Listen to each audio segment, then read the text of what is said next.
लोकसभा चुनाव को लेके अभी जिस तरह से आप देख रहे हैं, लगातार हर कोई अपनी बात रख रहा है। हमारे साथ किरतपुर के पूर्व चेयरमैन अब्दुल जब्बार मकरानी साहब भी हैं, तो उनसे जानने की कोशिश करेंगे इस बार लग क्या रहा है, कौन जीतता हुआ नज़र आ रहा है। ये कहना तो मुमकिन नहीं है कि कौन जीत रहा, लेकिन वोटर बहुत साइलेंट रहा जी। और बदलाव की उम्मीद है वोटर के उससे रुझान से।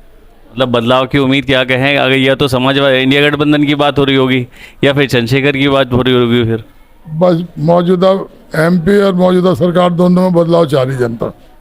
अच्छा। और इस टाइम अगर इलेक्शन की बात करें तो तीन जो कैंडिडेट थे, ओम कुमार, मनोज कुमार, चंद्रशेखर, इन तीनों में कैंडिडेट कौन बेहतर आपकी नज़र में नज़र आया जिसे जनता ने पसंद किया।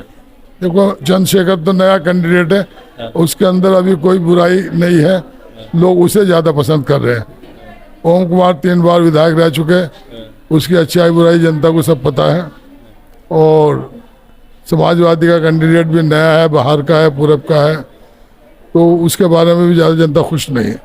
अच्छा, तो जिस तरह से ये वाली बात थी कि इंडिया गठबंधन लगातार मेहनत कर रहे थे और ओम कुमार भी लगातार मेहनत कर रहे थे, वहीं अगर मुस्लिम वोट की बात करें, जिस तरह से मुसलमानों का इस्तेमाल किया जाता है, बस सिर्फ इलेक्शन के टाइम में ही उन्हें बुलाया जाता है, उन्हें याद किया जाता है, तो इस बार मुसलमानों ने क्या किया।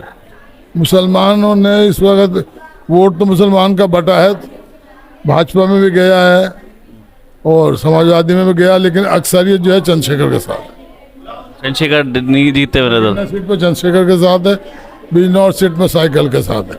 साइकिल के साथ है।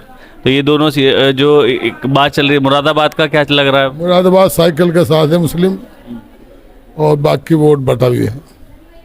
आप पुराने नेता रहे, मतलब राजनीति आप बहुत टाइम से करते हुए आए, यहाँ पे कुछ लोगों का ये कहना है कि राजनीति यहाँ की ख़त्म हो गई, ऐसा है क्या।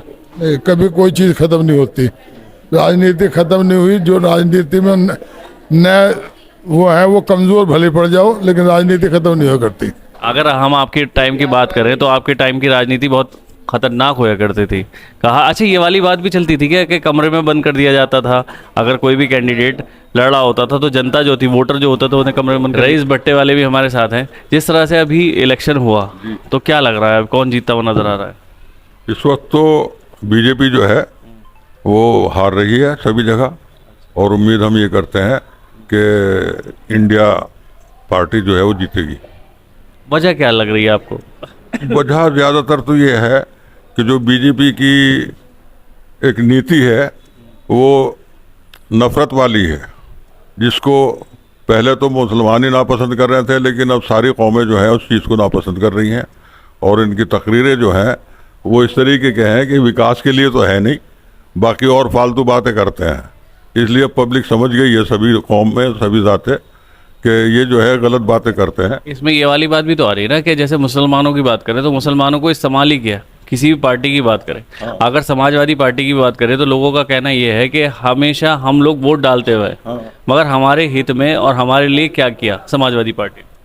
नहीं, समाजवादी पार्टी को भी मुसलमान का जो वोट देना था वो एक मजबूरी थी कि ये कुछ थोड़ा बहुत ख्याल करते थे और कुछ काम भी करते थे। और मुलायम सिंह के ज़माने में तो मतलब जो है बहुत ज़्यादा इनको मतलब जो है प्रोत्साहन दिया जाता था मुसलमानों को, ऐसा नहीं है। लेकिन अब आगे कुछ ऐसा महसूस हो रहा है कि इन्होंने मुसलमानों की तरफ तवज्जो करनी बंद कर दी। आप देख सकते हैं दोनों की राय आपने ली। बाकी आज जो है आपको क्या लगता है वो ज़रूर बताइएगा। मैं मोहम्मद फराज, किरतपुर न्यूज़।